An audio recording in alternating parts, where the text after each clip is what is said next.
¿Qué tal? Buenos días. 6 meses después del inicio de la guerra, Israel se repliega. Sus tropas salen del sur de la Franja de Gaza y la cuestión es ¿para qué? ¿Para un acuerdo de tregua o para continuar la invasión en la zona de Rafah, donde se concentra la mayoría de desplazados palestinos desde el norte de la Franja? בכל רצועת עזה, לרבות רפיח, ולהבטיח שעזה לא תהווה עוד איום על ישראל.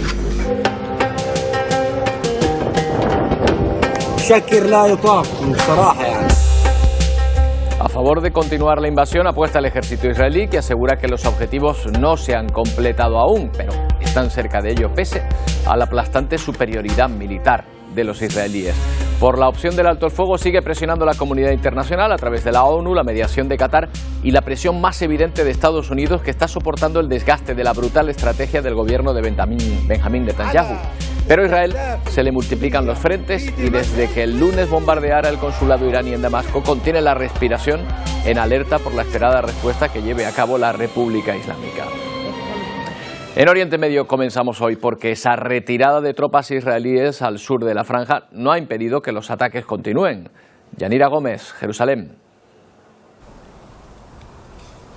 6 meses y no hay final a la vista para la invasión de Israel en Gaza, que inició tras los brutales ataques de Hamas y otros grupos el 7 de octubre. En esa inédita infiltración, miles de militantes mataron a 1.139 israelíes y tomaron como rehenes a 253, de los cuales 133 siguen en cautiverio. Desde entonces, los ataques israelíes, que no discriminan de hospitales a escuelas, han convertido la franja en una tierra arrasada con zonas inhabitables. Israel ha matado a más de 33.000 palestinos, el 70% mujeres y niños, pero también hay miles que están aún bajo las ruinas. El asedio israelí ha desatado una catástrofe humanitaria con 1,9 millones de desplazados por la fuerza, es decir, el 80% de la población palestina de Gaza, mientras que en el norte la hambruna causada por el bloqueo ha provocado al menos 34 muertes. Desde Jerusalén, Yanira Gómez Muñoz para la Alianza Informativa Latinoamericana. Parece evidente que el repliegue responde a las presiones de Estados Unidos para conseguir un alto el fuego. El gobierno de Biden ha forzado una ronda de conversaciones que podría concluir con otra tregua. Las líneas rojas de las partes se mantienen en torno a los rehenes en manos de Hamas y la situación humanitaria de los palestinos. Los ataques han cesado, al menos en el sur, porque Israel ha retirado tanques y miles de soldados. Dice el ministro de Defensa que se retiran para preparar una futura invasión en Rafah. Tras el repliegue, cientos de gazatíes han podido volver a sus casas en Han Yunis. Poco queda en pie de lo que dejaron atrás. Lo que antes eran edificios, ahora es un terreno baldío lleno de escombros. Mohamed cuenta a cámara que ha perdido su casa.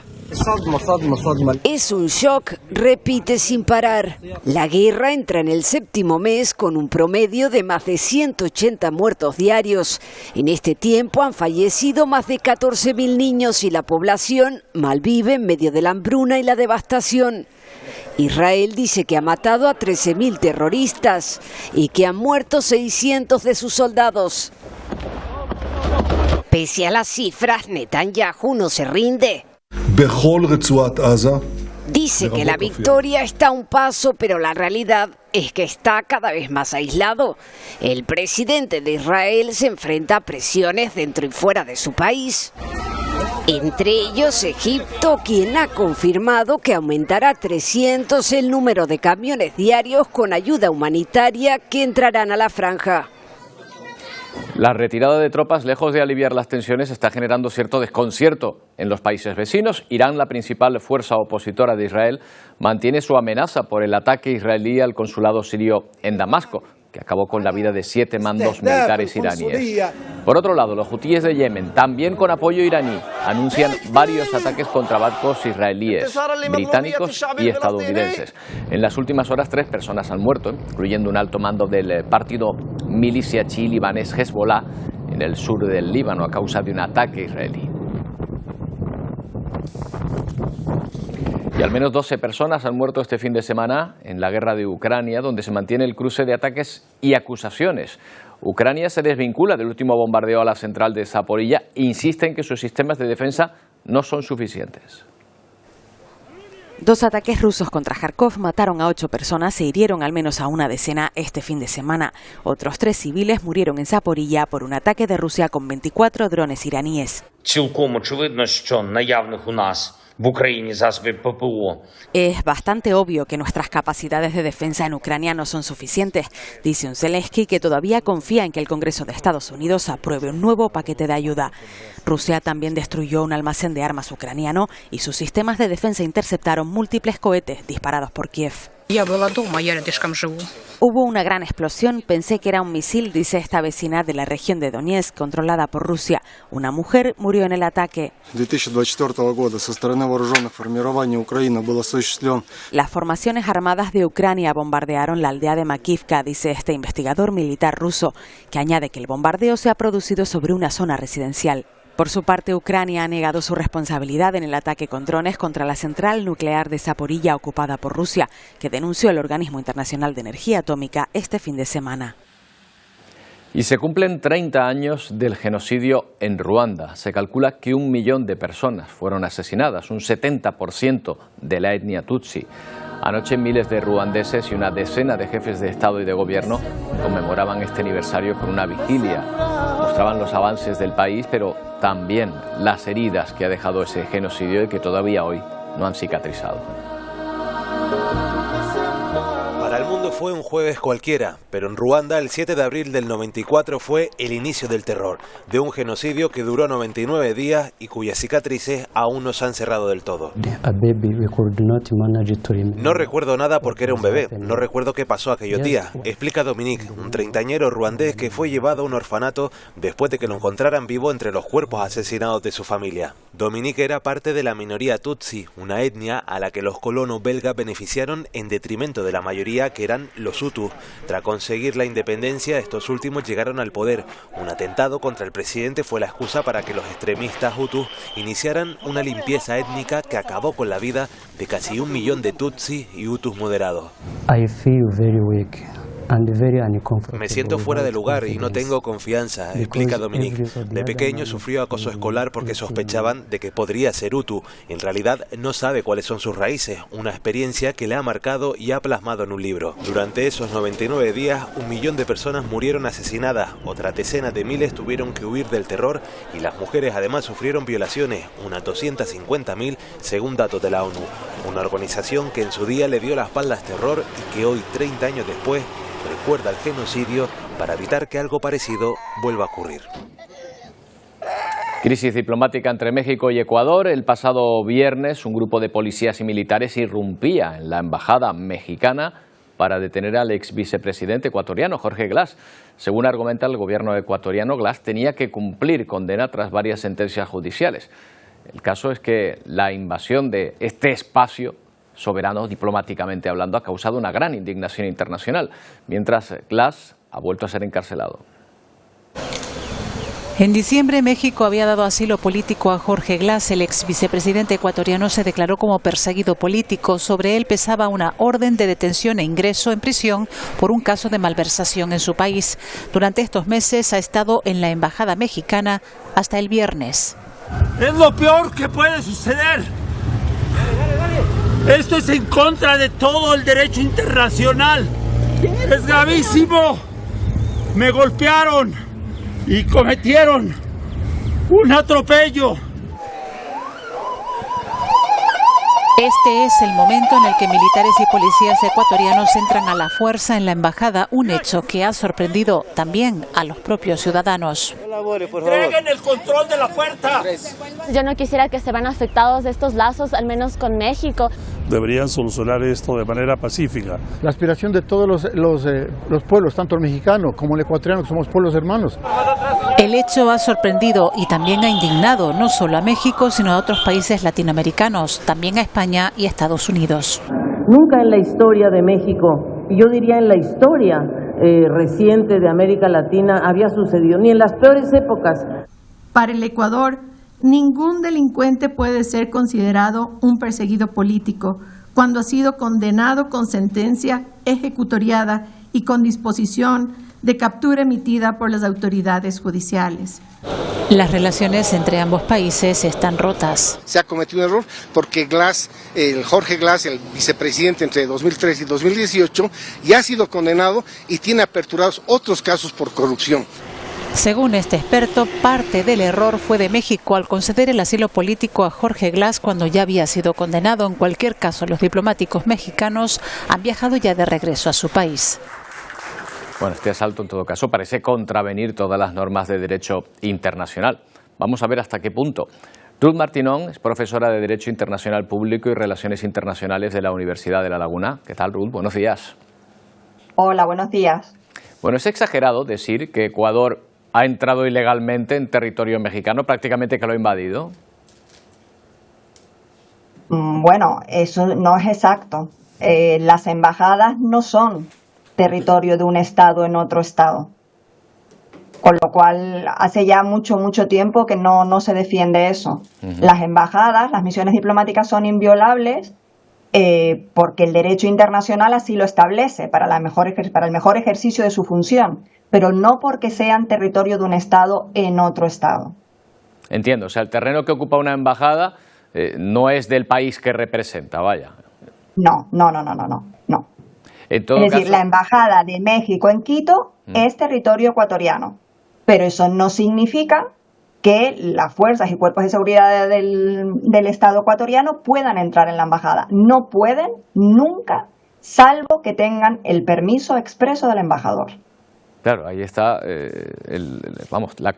cómo se ha contravenido todo ese derecho internacional. Me imagino que por las más altas, las normativas más importantes lo recogerán, ¿no?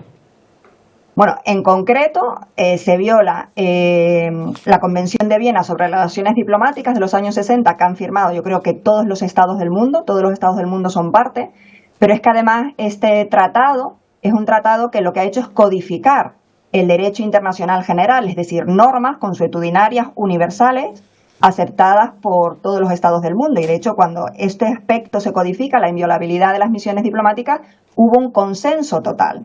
Es decir, la inviolabilidad es absoluta. Los edificios, los jardines, los espacios que ocupan la misión diplomática nunca pueden ser ocupados por parte del Estado receptor sin la autorización del jefe de misión, sin la autorización del embajador.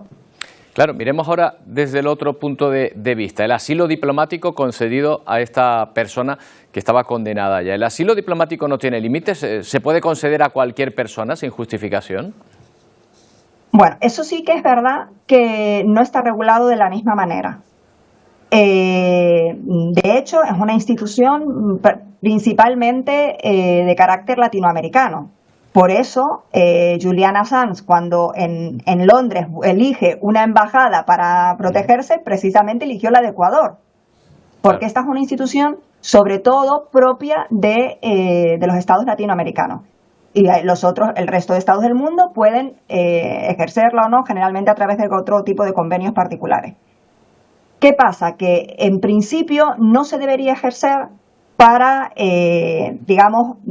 delitos o para personas que están siendo perseguidas por delitos corrientes, pero sí cuando se trata de una persecución de carácter político. Entonces, bueno, habría que ver si en este caso hasta qué punto realmente es una persecución de tipo político o puramente de derecho penal.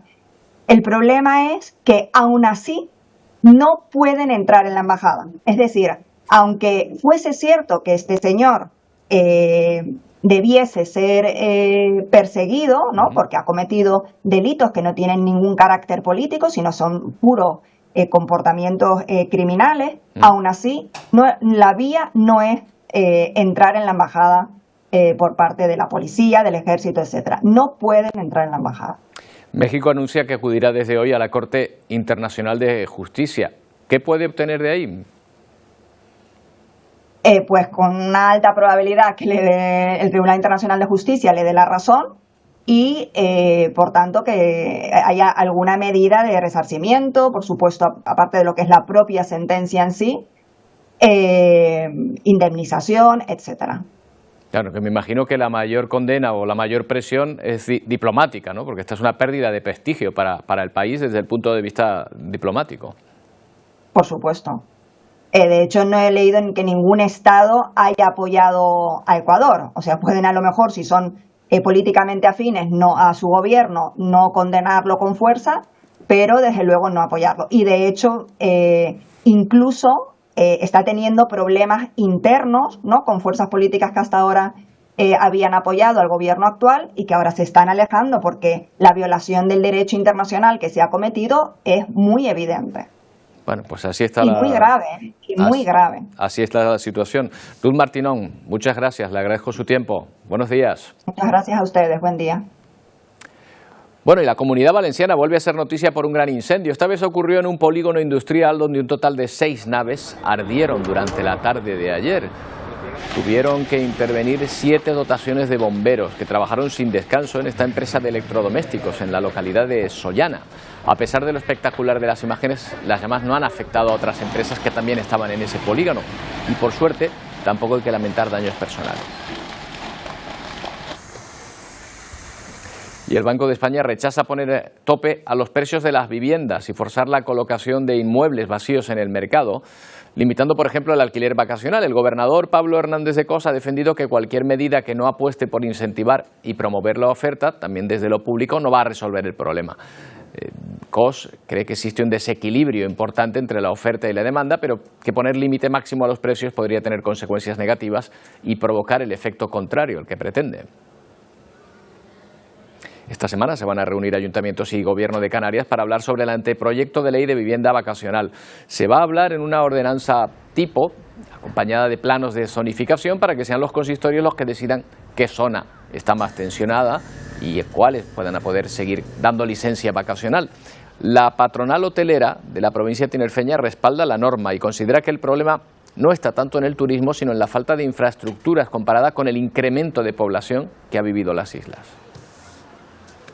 Canarias ha sufrido un incremento poblacional, residentes, de prácticamente más del 30% en lo que llevamos de siglo. Si eso lo ponderamos a la llegada de turistas, tendríamos una llegada de turistas equivalente a 30 millones de turistas. Por lo tanto, el impacto de los residentes que se ha incrementado en la población de Canarias es 6 veces mayor al impacto de los turistas. Eso quiere decir que el problema no está en el turismo, el problema está en las infraestructuras. No ha aumentado el 30% los kilómetros de carretera construidos, no ha aumentado el 30% las viviendas de protección oficial construidas. Claro que hay otras voces que señalan directamente al auge de la vivienda vacacional como una de las principales razones de la escasez de vivienda de alquiler tradicional, de larga duración. Como decimos, el Gobierno de Canarias acaba de presentar ese anteproyecto de ley para regular este tipo de vivienda que no ha gustado nada a la asociación que representa a la vivienda vacacional. Javier Valentín Peñate es vicepresidente y asesor jurídico de ASCAF. ¿Qué tal, Javier? Buenos días. Hola, buenos días. Bueno, de hecho, ustedes opinan que de salir adelante tal y como está redactada se acabaría con la vivienda vacacional como negocio en las islas. Sí, sin lugar a dudas, desde la posición de la Asociación Canaria del Alquiler Vacacional, esta norma es una auténtica purga de todas aquellas viviendas vacacionales que actualmente están ejerciendo la actividad de manera legal en Canarias y que están inscritos en el registro, por cuanto la Consejería de Turismo les está dando un plazo de vida y después de ese plazo pues no van a existir más viviendas vacacionales en Canarias. Según nuestras estimaciones, se van a cargar más del 90% de las que actualmente están ejerciendo la actividad de manera legal. ¿A ustedes les parecería razonable poner, por ejemplo, una moratoria temporal? Es decir, oye, que las que estén declaradas hasta ahora continúen, pero a partir de aquí, por el momento, no se puedan crear más.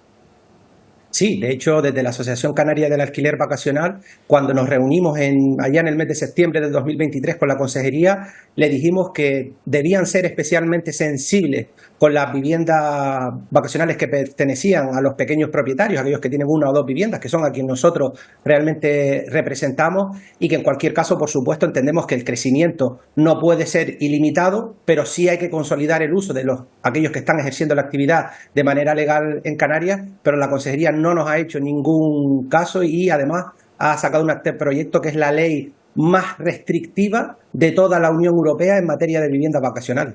En todo caso, Javier, la norma no es definitiva. Creo que incluso se ha invitado a su asociación a participar en la redacción, ¿no?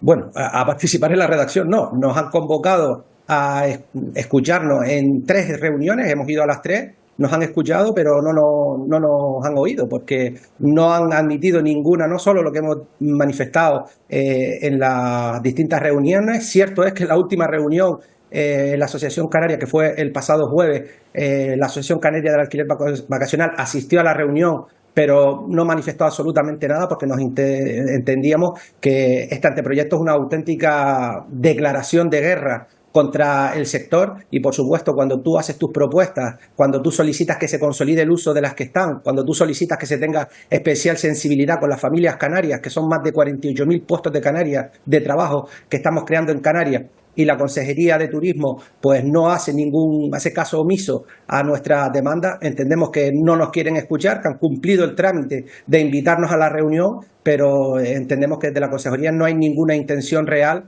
de satisfacer los intereses del sector, que, como digo, somos conscientes de que el crecimiento no puede ser ilimitado, pero no puede ser a costa de las familias canarias que están dejando el dinero del turismo en Canarias. Javier, me gustaría que escuchase estas declaraciones porque son muchas las voces que ven una relación directa entre la falta de oferta de alquiler y el auge de la vivienda vacacional. Esto lo ha dicho esta mañana el presidente de la patronal hotelera, aquí en Buenos Días, Canarias. Y el modelo turístico no está agotado. Lo que ha habido un cambio en el modelo turístico, quizás una circunstancia sobrevenida que ha sido la vivienda vacacional, que también ha hecho que se hayan detraído 220.000 plazas o 250.000 plazas del mercado residencial al mercado turístico. Eso también afecta cuando tienes un incremento poblacional al mismo tiempo del 30%. Javier, 250.000 viviendas que estarían, según estas declaraciones, disponibles para el alquiler tradicional, y que por estar en vivienda vacacional ya no están. Eso es lo que dice el presidente de la patronal hotelera. ¿Está usted de acuerdo?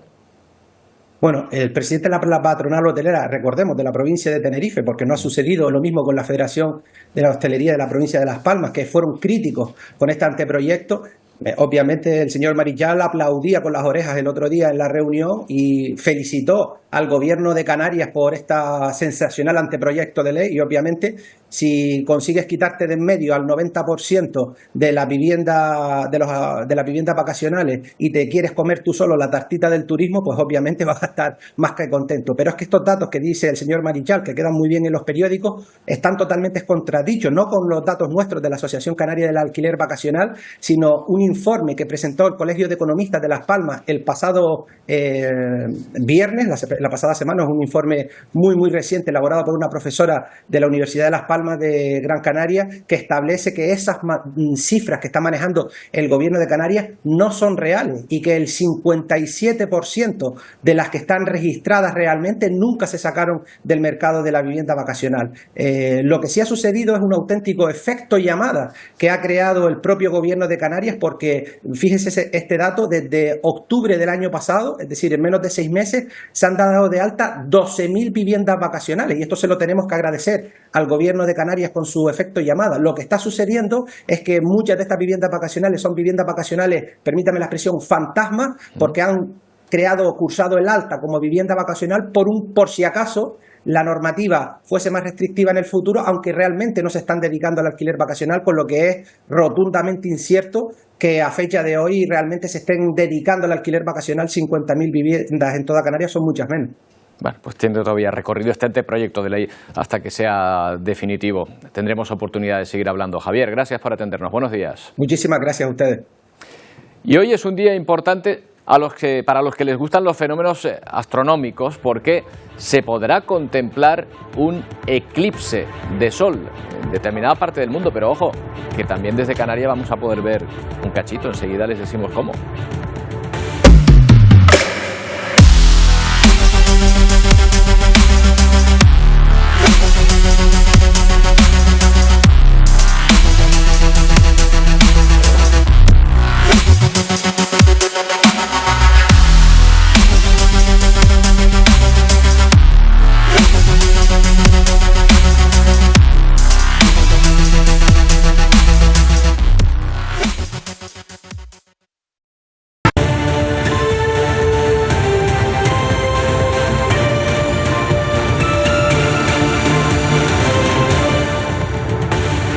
Seguimos en Atlántico Noticias con la última hora Desde el punto de vista internacional, es la muerte de al menos 90 personas en un naufragio frente a las costas de Mozambique. No nos ha llegado todavía imágenes de este desastre, pero sabemos que se trataba de una embarcación utilizada para la pesca en la que viajaban más de 130 personas. Según las autoridades, el barco salió de la localidad de Lunga, supuestamente huyendo de un brote de cólera que azota la región.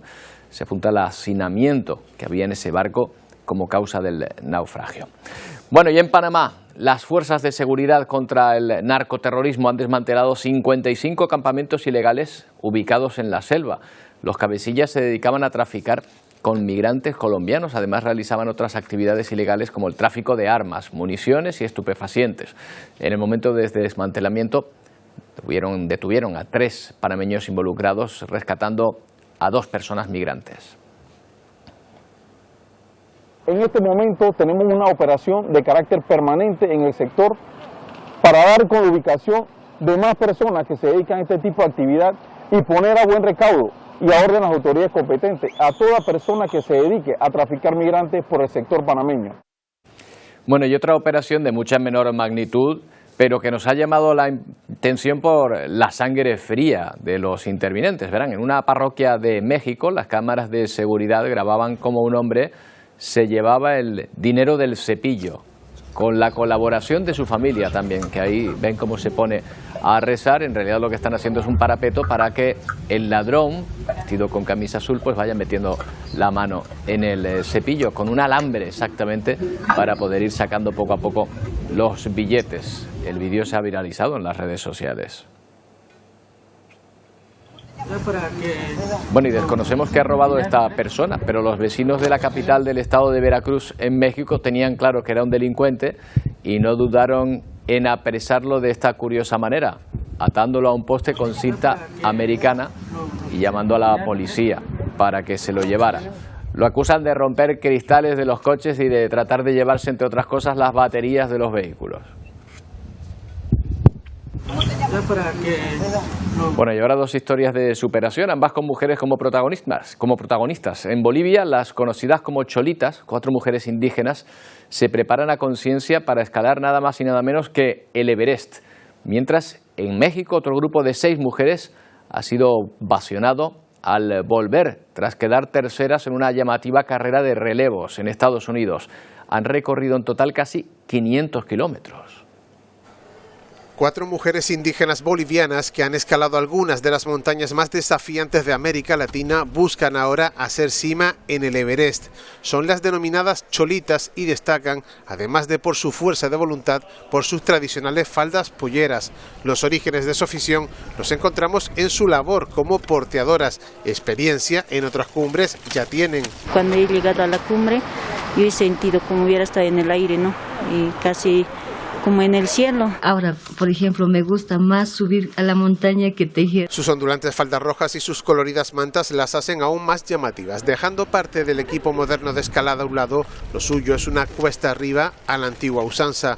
Dicen que han conquistado la Concagua de Argentina, el pico más alto de América, y el volcán del Salado, el más alto del mundo entre Chile y Argentina. Quiero ser la mujer de pollera, las primeras mujeres de pollera en llegar a la cima de la cumbre del Everest, porque quiero ir a flamear nuestra pollera y también flamear la bandera boliviana. Y al otro lado del planeta, en Estados Unidos, son también estas otras mujeres las protagonistas. Son las Raramuris, unas corredoras mexicanas que estos días son noticia por haber quedado terceras en una mega maratón internacional en la que han dejado atrás entre pecho y suela nada menos que 540 kilómetros. No nos imaginamos estar hasta allá. Verónica, Yulisa, Isadora, Lucía, Rosa y Argelia han sido recibidas como heroínas. Cada una trotó 90 kilómetros entre California y Nevada con sus coloridos trajes, aunque en ocasiones tuvieron que dejarlos a un lado. Hubo climas diferentes y a pesar de todo eso no nos rendimos. Con sus atuendos y guaraches levantaron amplia expectación. Es la primera vez que compiten fuera de la sierra de Tarahumara y visto lo visto, han dejado huella.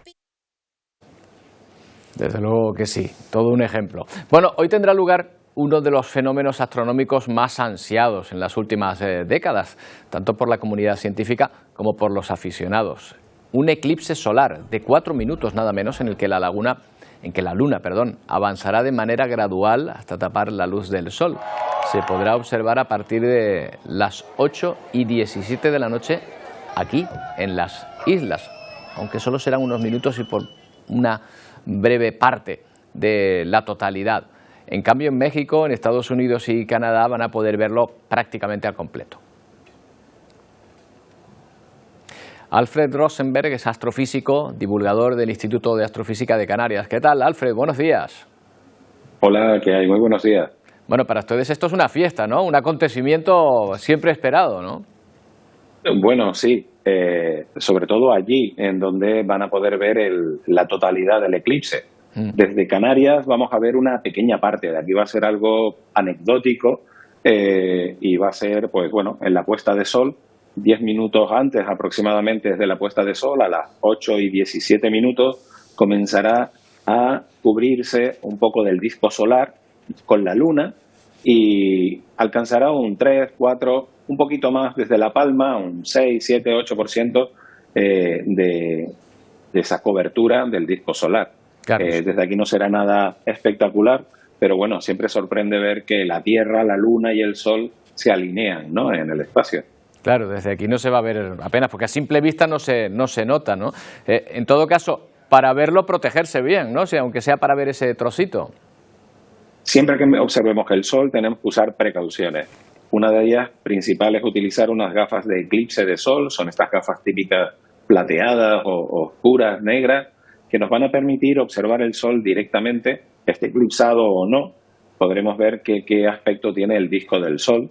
Pero bueno, en este caso, como se está poniendo justo en el horizonte, sabemos que en verano a veces estamos viendo una puesta de sol y podemos mirar directamente al Sol sin que nos deslumbre.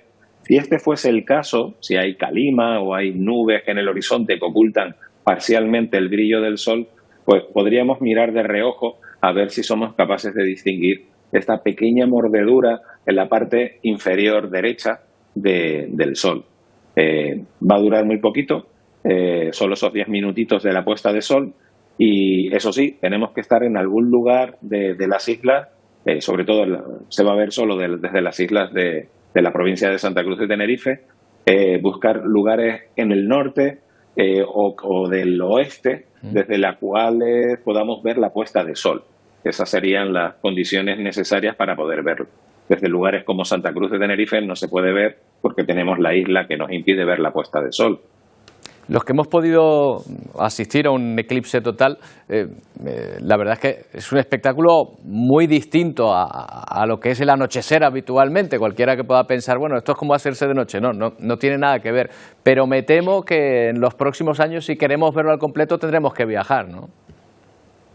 Bueno, pero no muy lejos. Digamos que en el 2026 y 2027 tenemos 2 oportunidades en agosto para poder ver eclipses totales al 100% en la península.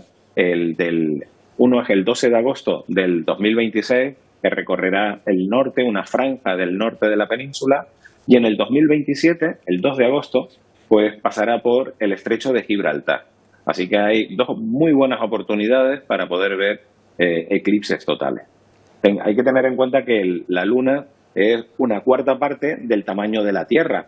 Por lo tanto, la sombra que proyecta sobre la Tierra es pequeñita y va a pasar solo a haber unas pocas zonas de la Tierra desde las cuales veremos ocultar totalmente el Sol con la Luna.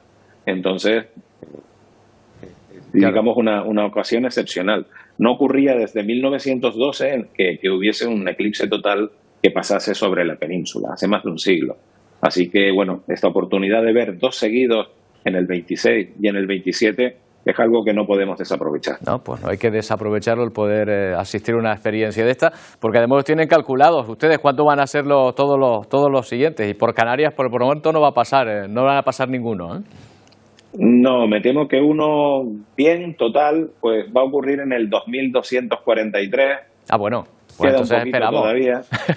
Sí, esperamos, bueno, Alfred, ¿para qué nos vamos a mover? Sin problema. Alfred, muchas gracias por habernos atendido. Buenos días. Un placer, buenos días. Bueno, pues estaremos atentos a ese trocito de eclipse que podamos ver desde aquí, siempre con protección. Recuerden lo que es mirar al sol directamente, al fin y al cabo. Bueno, ya están nuestros compañeros Wendy Fuentes, Pedro Machín, preparados para traernos todas las novedades de Ponte al Día dentro de un momento. ¿Qué tenemos para hoy? Hola Roberto, muy buenos días. Pues sí, ya estamos listos ya para poner al día también a la audiencia, continuar, ya saben, hasta las 2:30. Y hoy vamos a hablarles de salud, vamos a poner el foco en la historia de Rodrigo Cabrera, es un pequeño de la isla de Fuerteventura, y lo están viendo, que pertenece al club de lucha Max Orata, y pide donantes de médula ósea para poder ser trasplantado. Hoy vamos a conocer su historia, vamos a estar con él y con su familia, que hacen un llamamiento a la donación y sobre todo concienciar de lo fácil que es donar.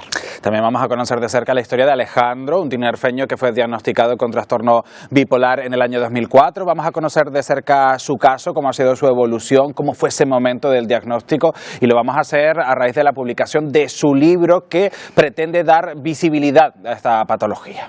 Y compleja situación la que vive el personal sanitario en las urgencias del Hospital Universitario Dr. Negrín de Gran Canaria. Tanto es así que se ha activado el plan de contingencia por la saturación de las urgencias.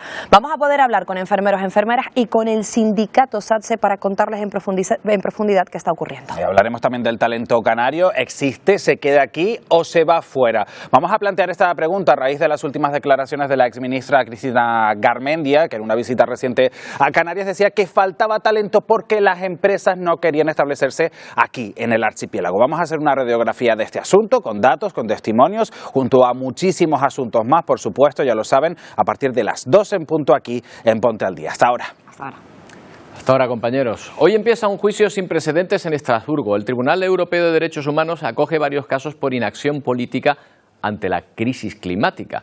Una treintena de estados europeos se sientan en el banquillo tras la denuncia de varios jóvenes y de un grupo de mujeres mayores.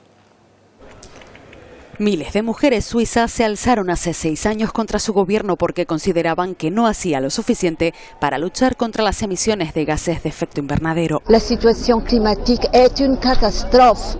Al principio no las tomaron muy en serio, pero consiguieron llegar a Estrasburgo. La crisis climática era para ellas una cuestión de derechos humanos. Disculpe, tengo asma debido al clima, dice una de las denunciantes, que han abierto camino a las nuevas generaciones. Nós queremos que eles cumpram os tratados e as coisas que prometeram que iam dizer. Solo queremos que cumplan los tratados y las cosas que prometieron que harían, dice uno de los 6 jóvenes portugueses que han llevado a juicio a una treintena de países europeos por inacción política ante el cambio climático. A ansiedade climática é dos tópicos que se vai pôr mais na flor da pele de alguns adolescentes. La ansiedad climática es una de las cosas que le sucede a algunos adolescentes, dice esta otra denunciante. El detonante de este caso fueron los incendios forestales de 2017 en Portugal, que dejaron más de 60 personas fallecidas. El Tribunal de Derechos Humanos de Estrasburgo acoge estos casos en un juicio sin precedentes. El caso de hoy trata sobre los jóvenes, sobre el daño que sufrirán durante sus vidas a menos que los estados asuman sus responsabilidades, dice la abogada que los representa. Los veredictos, que no pueden ser apelados, sentarán un precedente para futuros litigios sobre el cambio climático. Bueno, son muchas las personas que ya están notando el cambio climático, pero también las plantas. Fíjense en Tanzania, por ejemplo, lo que está ocurriendo con el café, que ya no es el que era, precisamente por el cambio climático. Un proyecto científico al que nos hemos acercado va a servir para adaptar los métodos de cultivo de este producto. Poco café se cultiva en Canarias, Agaete y poco más, pero en la región de Mbaye, Tanzania, a casi 7.000 kilómetros de las islas, allí es un producto estrella y la pretensión es que lo siga siendo a pesar de los efectos del cambio climático. Los ciclos de lluvia y de horas de sol están cambiando. Para ser más rentable la producción, un proyecto monitoriza una veintena de plantas con cables y electrodos como quien pone suero en vena, aunque aquí de lo que se trata es de saber qué necesita el arbusto. La idea es incorporar esta tecnología a algunas plantas que serán nuestra voz en la granja, dice Camila Pandolfi, participante del proyecto. A través de sensores alimentados por energía solar se detecta el estado de salud de estos cafetales variedad arábiga. Los electrodos registran y decodifican las actividades eléctricas de las plantas para definir mejor qué cantidad de agua hay que servirles y en qué momento. La humedad y la presencia de patógenos en la granja también se controlan. De fondo, se pretende crear un sistema inteligente impulsado por inteligencia artificial que envíe alertas a los agricultores para que tomen medidas. Es un proyecto pionero. Tenemos más experiencia en vino, en uvas, en aceitunas, pero no en café, agrega este investigador. Y es que las nuevas condiciones medioambientales están teniendo un gran impacto en el sabor del café. El café es un poco más ácido, más cítrico. Percepción que otros como Hans Fassler comparten desde su granja. Lo he notado más en los últimos 5 o 10 años. Con estas plantas centinelas se podrá seguir practicando un hábito del humano, la resiliencia. Y hablando del tiempo, en Rusia están pendientes del cielo porque las intensas lluvias han provocado inundaciones muy cerca de la frontera de este país con Kazajistán. Más de 4.000 personas han sido evacuadas por la crecida del río Ural. Una presa de la zona además se rompió anegando varias poblaciones cercanas. Casi 5.000 casas han quedado inundadas y las autoridades aseguran que están ante una emergencia federal. Y estas imágenes son del Reino Unido. Allí el problema lo está dejando el viento, que está dejando unas rachas de 110 kilómetros hora, como ven, muy mal estado de la mar. Los aeropuertos de este país y de Irlanda han sufrido retrasos y cancelaciones. El temporal además ha provocado cortes en el suministro eléctrico en varias poblaciones británicas.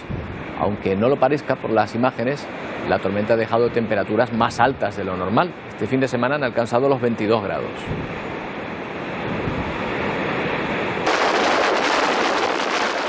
Bueno, y de vuelta a España, lucha contra el fuego este fin de semana en Cantabria. Desde la noche del viernes se han registrado casi 80 incendios forestales diferentes que han afectado a una veintena de municipios.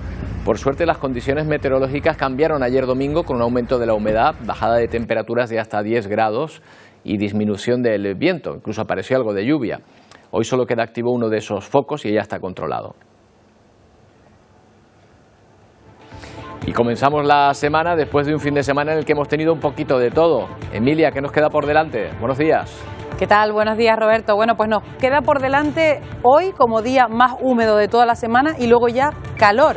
Es lo que te adelantaba la semana pasada, es lo que nos espera para toda esta semana. Bastante calor y calima a partir del miércoles. Vamos con la imagen de satélite. Primero que nada, hoy tenemos nubosidad baja asociada al alisio, nubosidad con humedad que se ha posado en la cara norte de las islas con mayor relieve. De hecho, ha dejado alguna precipitación muy débil, por ejemplo, en la zona de La Laguna o también en la zona de Anaga, Benijo, a primera hora de esta mañana. Va a ser el día más húmedo porque hoy tenemos ligera humedad que también va a ir bajando en cota. Y bajando en cota quiere decir que esas nubes también se pueden posar y reducir la visibilidad, por ejemplo, en el aeropuerto de Tenerife Norte, donde, por cierto, ya han avisado de algunos retrasos precisamente por esa niebla. Con vientos intensos. Vamos a ver la otra imagen de satélite. Vemos mejor la nubosidad de tipo bajo, sobre todo en el nordeste de la isla de Tenerife, de la isla de La Gomera, el Hierro Norte, mitad norte de Gran Canaria, prácticamente cubriendo buena parte del oeste de Fuerteventura y de Lanzarote, con rachas de viento intensas, que va a ser también nuestro protagonista de la semana. 76 kilómetros por hora en San Sebastián de La Gomera, la máxima, 73 kilómetros por hora en la Aldea también, o en Arure, también han llegado a los 73 kilómetros por hora, así como en la Dehesa,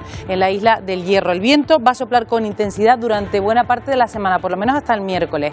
¿Qué va a ocurrir? Ahí tenemos el anticiclón que poco a poco va a ir desplazándose, se va a posicionar en la península, mientras tanto en su giro va a enviar vientos del nordeste y luego del este también. Eso quiere decir que nuevamente nos llega una entrada de una masa de aire cálido procedente del continente africano, va a traer calima a partir del miércoles por la tarde y la va a mantener durante toda la semana esa calima. El viento de momento va a ser protagonista hoy, mañana, durante esta noche, mañana y el miércoles por la mañana se quita. De hecho, ahí tenemos el modelo de previsión de ese viento, vemos como esas rachas intensas van a superar incluso los 80 kilómetros por hora, pues en zonas habituales de aceleración al alisio. Fíjense también en Lanzarote. Lanzarote va a ser la isla más afectada, sobre todo por fenómeno costero durante las próximas horas. Por eso, La Agencia Estatal de Meteorología ha emitido avisos para las próximas horas. Desde esta noche hay aviso naranja en La Gomera, en las cumbres de Tenerife, en el canal entre Anaga y Agaete, y en Lanzarote por rachas de viento que podrían superar, ahí lo tienen, los 90 kilómetros por hora. En el resto de las islas también va a haber viento y superaría esos 80 kilómetros por hora y puntualmente los 90, por ejemplo, en municipios donde se suele acelerar bien el alisio, que es, por ejemplo, el municipio del Paso, en la isla de La Palma. Fenómeno costero, decíamos, también fuerza 7. Eso quiere decir que el viento va a influir en el mar.